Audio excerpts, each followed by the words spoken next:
하바나 증후군은 2016년 말 쿠바의 수도 아바나에 위치한 미국 대사관과 외교관 숙소에서 최초로 공식 보고된 원인 불명의 신경계 질환입니다. 당시 대사관에 근무하던 외교관과 중앙정보국 요원들은 특정 방향에서 들려오는 기괴한 소음을 청취했다고 보고했습니다. 피해자들이 증언한 소음의 형태는 수천 마리의 매미가 동시에 우는 듯한 소리나 기계 부품이 마찰하는 소리, 또는 날카로운 금속을 지속적으로 긁는 듯한 고음이었습니다. 조사 과정에서 밝혀진 특이한 점은 이 기괴한 소음이 주거 공간 전체가 아닌 방 안의 아주 좁은 구역에서만 집중적으로 들렸으며, 표적이 된 인물이 몇 걸음만 옆으로 이동해도 소리가 사라지거나 급격히 약해졌다는 사실입니다. 소음을 청취한 직후 피해자들에게는 극심한 두통과 어지럼증, 이명, 청력 손실이 즉각적으로 발생했습니다.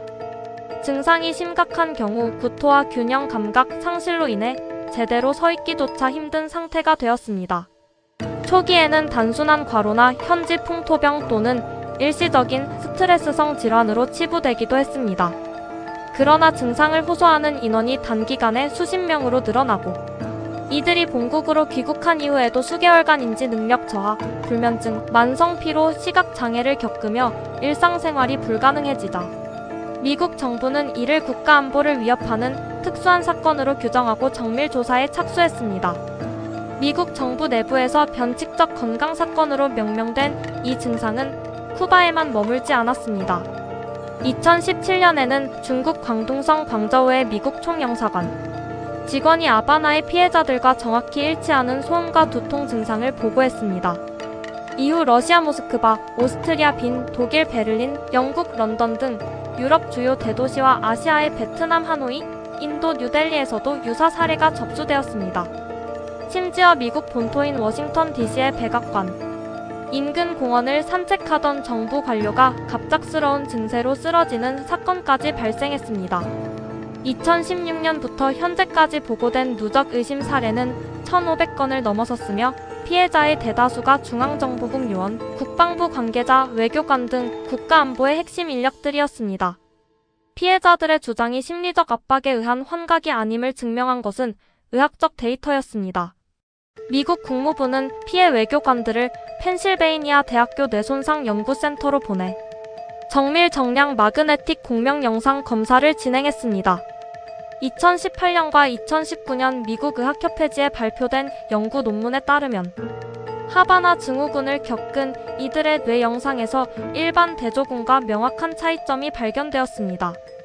피해자들의 뇌는 외부에서 어떠한 물리적 타격이나 충격을 받지 않았음에도 불구하고 교통사고나 폭발사고를 당했거나 급격한 충격파 현장에 노출되었을 때 발생하는 외상성 뇌 손상과 완벽히 유사한 형태의 조직 변화를 보였습니다.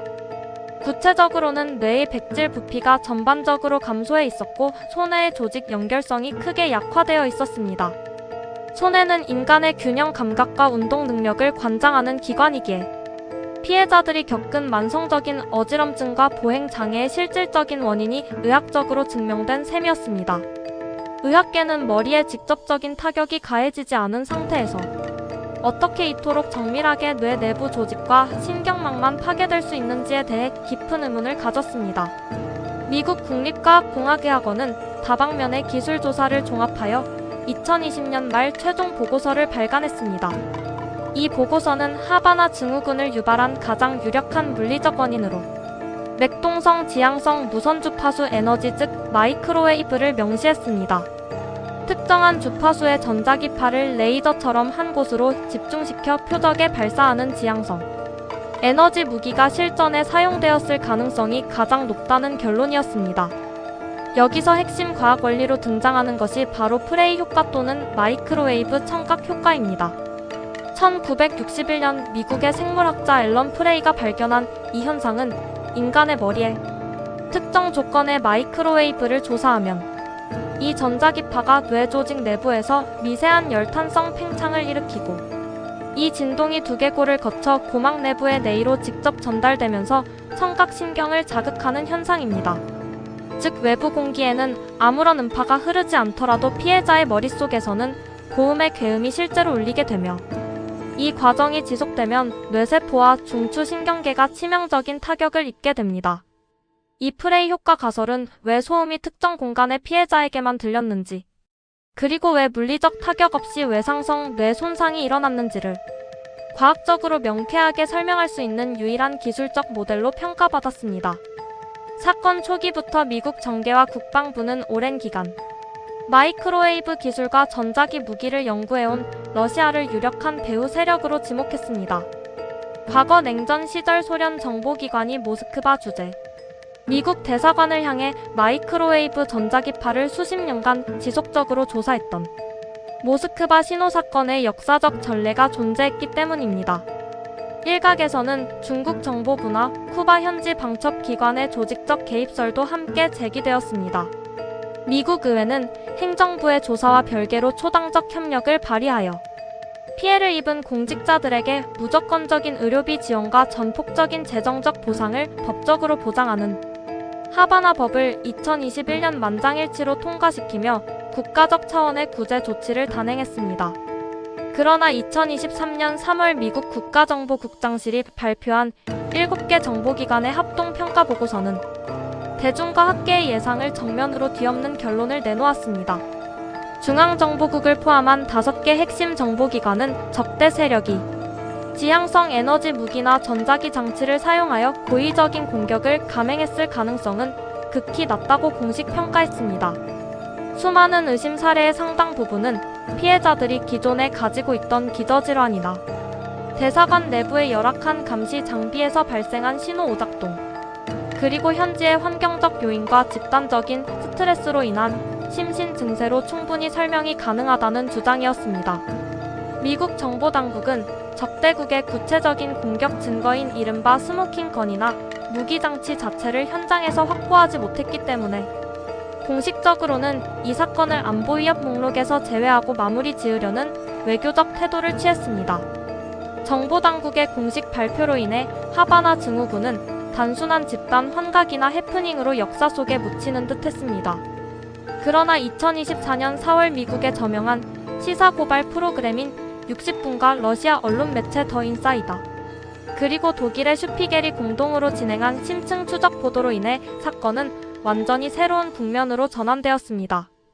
이들 매체는 러시아군 정보기관 산하의 비밀 공작 특수부대인 2915 부대 요원들의 국가 간 이동 동선과 전 세계 하바나 증후군 발병 시점 및 장소가 정밀하게 일치한다는 구체적인 물증과 출입국 기록을 세상에 폭로했습니다. 특히 2014년 독일 프랑크푸르트에서 발생했던 초기 의심 사건을 포함하여 미국 정부 요원들이 원인 불명의 증상을 겪기 직전 해당 지역 내부에서 2915 부대 소속 공작원들이 목격되거나 이들의 위성 위치 확인 시스템 데이터가 포착된 사례들이 무더기로 밝혀졌습니다. 이에 더해 해당 러시아 특수부대의 고위 간부들이 지향성 에너지 무기 개발 및 성능 시험과 직접적으로 연관된 내부 국가 포상을 받았다는 군사 기록까지 함께 공개되었습니다. 비록 미국 정부는 국가정보원의 출처 보호와 복잡한 외교적 파장을 고려하여 기존의 공식 입장을 전면 수정하지는 않고 있으나 하바나 증후군이 현대 정보전의 수면 아래에서 실제와는 보이지 않는 전자기 위협이라는 의혹은 여전히 사그라들지 않고 있습니다. 이 사건은 군사기술의 첨단화가 가져온 새로운 형태의 안보적 재앙이자 전 세계 정세에 보이지 않는 곳에서 벌어지는 치열한 첨단 정보전의 단면을 극명하게 보여주는 21세기 현대사의 거대한 미스터리로 기록되어 있습니다. 오늘 영상이 흥미로우셨다면 구독과 좋아요 부탁드립니다. 감사합니다.